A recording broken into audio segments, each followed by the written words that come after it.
Now, what is this? Is this someone's thought or opinion? This is just their what's take written. on it? It's just what's written. It's written, so it must be true. So it's true, right?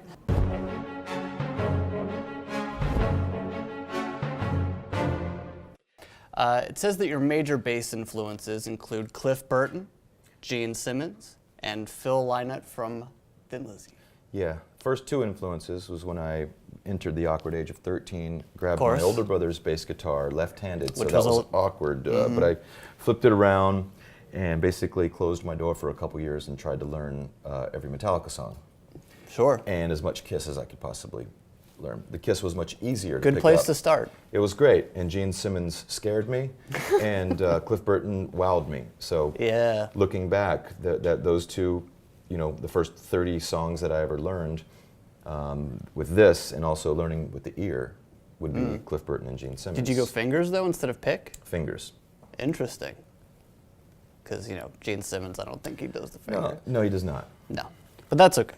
Wikipedia says that you're a dual citizen of the United States and Ireland, and that your dad moved to the U.S. from Killorglin, County Kerry, Ireland, at 15 or 16 years old. That is correct. That's correct, too. Yeah. Awesome.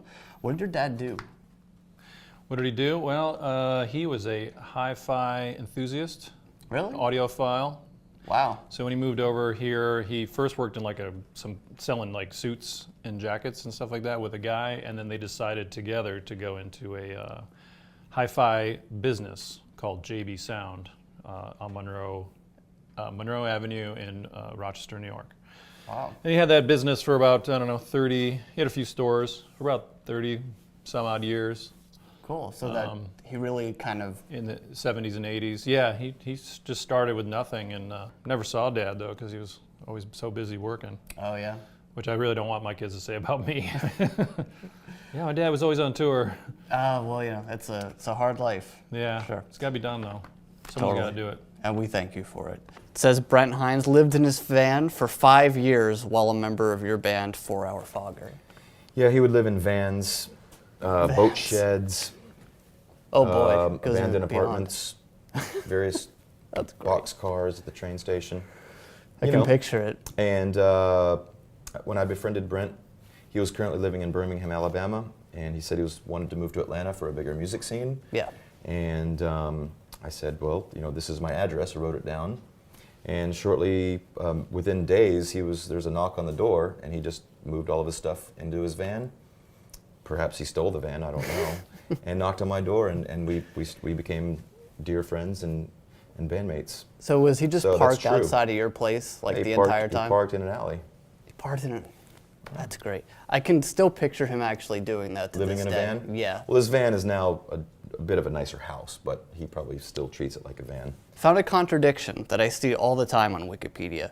It says that it was either, depending on which page that you believe, it was either 1999 or 2000 that you and Brent met Braun and Bill at a High on Fire show in a friend's basement. It was January of 2000. 2000, okay. So the Y2K thing did not happen. Nope. So we felt we had a new lease on life and went to a High on Fire show as they were in their beginning stages.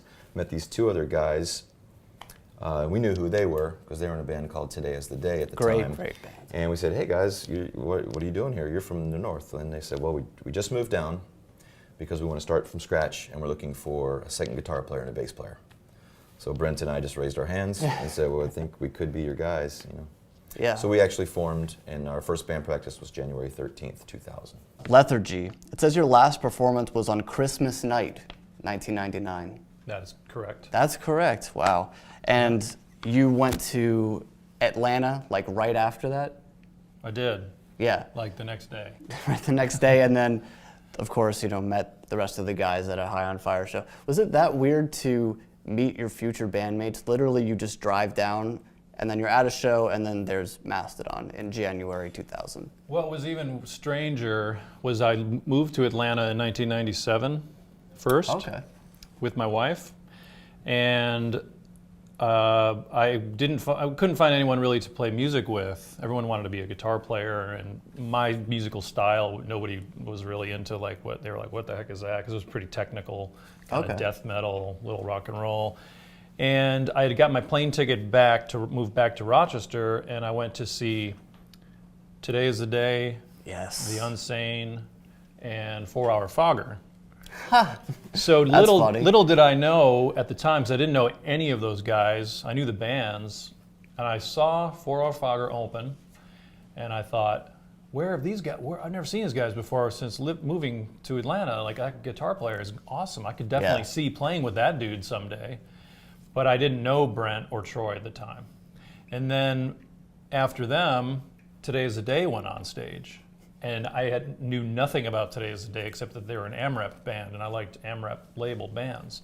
So I'd seen Steve and the other two guys, and little did I know that later on I'd be playing in Today Is the Day with that guy Steve, and then I'd be playing with Brent and Troy from 4 Hour Fogger. Of course, the legendary story that the first time Brent Hines attended practice with Mastodon, he was so wasted that he couldn't play. Correct. That is correct. I've always wanted to ask this about that. Obviously, he couldn't play, so you guys like sent him home or whatever. What made you bring him back? We've seen his other. This was the other. I had been in a band with him for 7 years at that moment. Yeah. A different band.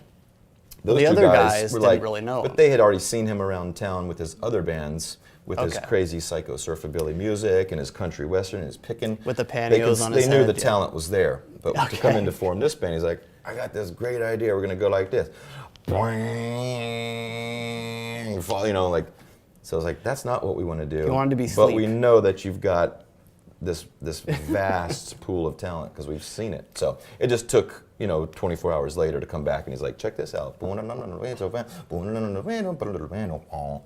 Mountain. Several of the lyrics in The Wolf is Loose refer to chapter titles and themes in Joseph Campbell's The Hero with a Thousand Faces, and the main character may be an example of a monomythical hero. That's true. Would you say the character in Blood Mountain is a monomythical hero? Monomythical? I think that Single means myth? like a single mythical. Well, he doesn't exist, so. Or does I he? have no idea. I don't know. I'm kind of confused. That's the point of this. The Hunter does not deal with an entire concept like earlier works, but does have an attachment to the Chinese classical element of wood. Songs like Spectralite and Black Tongue seem to have no meaning related to the theme, but songs like Dry Bone Valley, especially, and Octopus Has No Friends are seemingly cut from a concept album. I'm not quite sure what that means. I don't understand that at all. I don't really understand the sentence. I guess that maybe Dry Bone Valley and Octopus Had No Friends were. Now, what has is no this? friends. Is this someone's thought or opinion? This is just their what's take written. on it? It's 'Cause just this what's is- written. It's written, so it must be true. So it's true, right? So it's like Dry Bone Valley and Octopus are both from a concept album, and Spectralite and Black Tongue not from a concept album. Is that signed by the writer? I don't see who it. Contributed this? It says Dry Bone Valley, especially. Man. No. I don't even know what happened. You ever order a coffee and they bring you a beer? It's confusing. That's what this is. This that is what coffee happens? and beer. So That's statement. you send back the coffee to get the beer? No, I was really wanting a coffee, and they Oh. said no, you're only having a beer. But the door was locked, so you don't have anywhere to go. You're forced. Are you thirsty? Yes. Do you want a beer instead? I suppose so. But you get This is coffee and beer. That statement. It doesn't make sense at first, but it's quenching and okay in the end. Okay, Troy. Yeah. I got Yeah. I got some coffee and beer for you Coffee on and beer. this one. I'm listening. Over the first 4 Mastodon records, you guys had specific concepts in mind, specifically the classical elements of fire, water, earth, and ether, but Remission does not deal with a particular theme, but it is loosely based on the theme of fire. Instead of fire, songs like Crusher Destroyer, Where Strides the Behemoth, and Old Nessie deal with the theme of fictional creatures. So it's fire, not fire. It is Concept. loosely based on fire. That's only 3 songs of many. That's 3 pieces of a larger puzzle. Yes, Remission is loosely based on fire. yes, We're also fascinated with mythology, yes. ancient creatures, anything of epic proportions. There you go. So it's those 2 things can be combined. Unlike coffee and beer. Okay, so Love not coffee quite and coffee beer. and beer. All All right, right. I'm sorry. gross. Peace Okay, out. hold-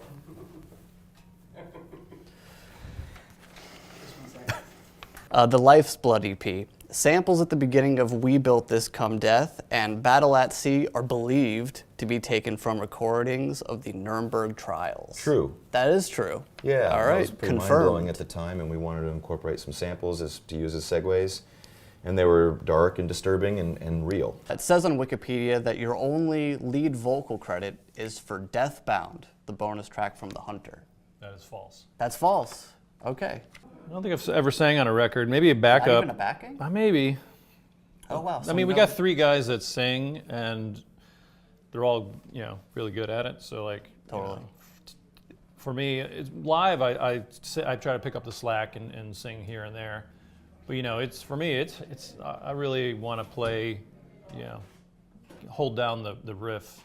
Totally. With that, I feel like if I'm singing and playing, I'm not that good at doing both those together. It's kind of one or the other for me. So. All right. So there's some fiction. No lead vocal on Deathbound. No, I don't know where that came from. I've read that too. It's false. Crack the Skye. The album follows a quadriplegic who learns astral projection. On his journey, he flies too close to the sun, burning his umbilical cord, which connects him to his body, and he flies into oblivion. At the same time, in Tsarist Russia, Rasputin and his cult were channeling spirits and brought the quadriplegic to their time. He explains his situation and foretells the assassination of Rasputin. Inevitably, Rasputin is assassinated, and Rasputin guides him back to his body. It's kind of a boring storyline, I understand. Mastodon was personally invited to participate in Game of Thrones by executive producer Dan Weiss, who's a fan of the band. That is true. That's true. But the funny thing about the first time we did the Game of Thrones, we had just gotten off an overnight flight from the States to, I think we flew into Dublin and then drove to Belfast and then slept for a couple hours, and then we drove from Belfast to where the location is, another hour from there. Outside, and there are thousands of us, and all of us, we're wildlings. We have the long hair and big beards, and I was so tired. I kept laying. They'd okay, lay down. Everyone lay down, and then when we say 3, you rise up, and that's when you come back to life. Right. I don't want to do any spoilers if you haven't seen it yet, but so anyway, I'm coming back to life. And they're like, okay, and there's thousands of us on this beach, and they're like, okay, we're gonna do it all again, and we just kept doing that all day. But one time, I fell asleep with my eyes open because I was so deliriously tired and jet lagged that I was just, when you get tired, I was just so comfy because I had all these thick coats on and stuff, and I was kind of laying there. And all you have to do is stand up. 1, 2, at the count of 3, stand up. Thousands of dudes standing up, and I'm still I'm asleep on the beach. Oh, boy. And they're giving us special treatment because we're in the band and he likes us, and he's putting us right in front of the cameras and everything. And I hear 3, and I'm daydreaming, laying there, and I'm like, oh shit, I better stand up. And I'm like, watch who's the idiot in the front row? You can't stand up. You're out of here. It was the battle. Bill, get up. Yeah. Get up. And it was also cool because we were playing in Ireland right around the same time, and 90% of the dudes that were there came to the show. Oh, they came? So they all come one by one with these crazy, scary masks on. I'd be like, Oh, dude. hey man, really love your band. Shake your hand and blah, blah, and talking to you through this crazy, and you're just like, oh my God. Hey, what's up, man? Don't scare me like that.